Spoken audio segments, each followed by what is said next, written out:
नमस्कार. आज आपण एका खूप महत्त्वाच्या स्थानाबद्दल बोलणार आहोत, महाडचं वरदविनायक मंदिर. हे अष्टविनायकापैकी एक आहे, म्हणजे गणपतीच्या 8 महत्त्वाच्या ठिकाणांपैकी एक. अगदी बरोबर. आपल्याकडे जी माहिती आहे महाडचे वरदविनायक, इतिहास आणि महत्त्व, त्या आधारावर आपण मंदिराचा इतिहास, मूर्तीचे काय रहस्य आहे आणि अर्थातच श्रद्धेशी जोडलेल्या गोष्टींवर बोलूया. सुरुवात करूया. रायगड जिल्ह्यात आहे हे महाडगाव, मुंबई-पुणे हायवेजवळच. आणि वरदविनायक, नावाप्रमाणेच वर देणारा विनायक. बरोबर. आणि या जागेचा इतिहास पण खूप जुना आहे. म्हणजे पूर्वी या भागाला भद्रक किंवा भद्रकवन म्हणायचे. अच्छा, भद्रकवन. हो. असं म्हणतात की ही जागा तपश्चर्येसाठी खूप चांगली होती. गृत्समद ऋषींनी इथे गणेशाची आराधना केली होती म्हणे.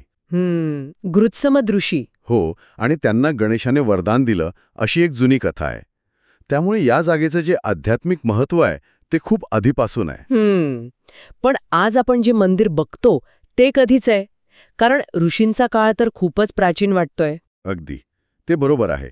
सध्याचं जे आपल्याला दिसतं ते दगडी मंदिर ते साधारणपणे इसवी सन 1725 मध्ये बांधलेलं आहे. 1725? हो. पेशवे सरदार होते रामजी महादेव बिवलकर, त्यांनी हे बांधलं. पण याचा अर्थ असा नाही की त्याआधी तिथे काही नव्हतं. म्हणजे? याच्याही आधीची एक महत्त्वाची गोष्ट आहे. 1690 साली श्री धोंडू पौडकर नावाचे एक गणेश भक्त होते. त्यांना तिथल्या एका तलावात गणपतीची स्वयंभू मूर्ती सापडली होती. अरे वा! म्हणजे आधी मूर्ती मिळाली आणि मग काही वर्षांनी हे आजचं मंदिर उभं राहिलं. काय योगायोग आहे. हाय की नाही? रंजक आहे हे. मग मंदिराची रचना कशी आहे? काही वेगळेपण आहे का? मंदिर तसं बघायला गेलं तर अगदी साधं आहे. आपुलकी वाटेल असं, एखाद्या जुन्या वाड्यासारखं. कौलारू छप्पर वगैरे आहे. गाभारा तसा लहानच आहे, साधारण 8 फूट बाय 8 फूट असेल, पण शिखर उंच आहे. 25 फूट उंच शिखर आहे आणि त्यावर सोन्याचा कळसही आहे. छान. आणि मंदिराच्या चारही बाजूंना हत्तींची दगडी शिल्प आहेत. जणू ते मंदिराचं रक्षणच करतायत. का? मी असं ऐकलंय. हो हो, अगदी. ही खूपच विशेष गोष्ट आहे. मंदिरात एक मोठी समई आहे, त्यालाच नंदादीप म्हणतात. किती जुना आहे तो? असं सांगतात की तो नंदादीप 1892 सालापासून अखंड तेवत आहे, म्हणजे 100 वर्षांपेक्षा जास्त काळ. 1892 पासून? खरंच की नाही? एवढ्या वर्षांपासून तेवत असलेला दिवा श्रद्धेचं आणि सातत्याचं प्रतीकच म्हणावं लागेल. अगदी अद्भुत आहे. आता जरा मूर्तीबद्दल बोलूया. जी मूळ मूर्ती, ती स्वयंभू जी तलावात सापडली म्हणतात, ती कशी आहे? ती जी मूळ मूर्ती आहे ना, ती दगडी आहे, पूर्वाभिमुख आहे, म्हणजे पूर्वेकडे तोंड करून बसलेली आहे. आणि तिची सोंड डावीकडे वळलेली आहे. डाव्या सोंडेची? हो. आणि मूर्तीसोबत रिद्धी आणि सिद्धी यांच्याही मूर्ती आहेत.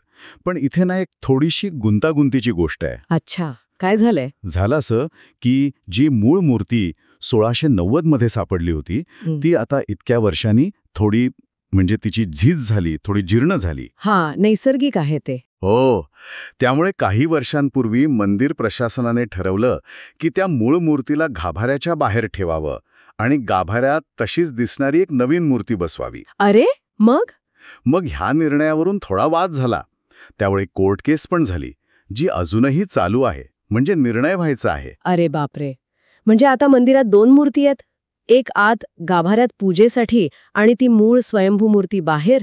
हे तर खूपच वेगळं प्रकरण आहे. आहे खरं, विलक्षण परिस्थिती आहे. पण अनेकदा कसं असतं, श्रद्धा या अशा गुंतागुंतीच्या गोष्टींनाही सामावून घेते. मग भक्त काय करतात? गोंधळ होतो की त्यांनी स्वीकारलंय हे? बहुतेक भाविक दोन्ही मूर्तींना आदर देतात. गाभाऱ्यातल्या मूर्तीची पूजा तर होतेच आणि बाहेर असलेल्या मूळ मूर्तीचं दर्शनही घेता येतं.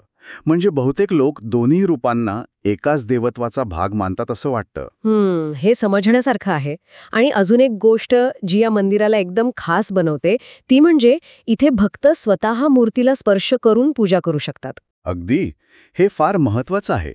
बऱ्याच मोठ्या मंदिरांमध्ये कसं असतं, फक्त पुजारीच मूर्तीला हात लावू शकतात. हो, बरोबर. पण इथे महाडला सामान्य भक्तांना पण गाभाऱ्यात जाऊन मूर्तीला स्पर्श करता येतो, स्वतः अभिषेक करता येतो. खरंच? हो.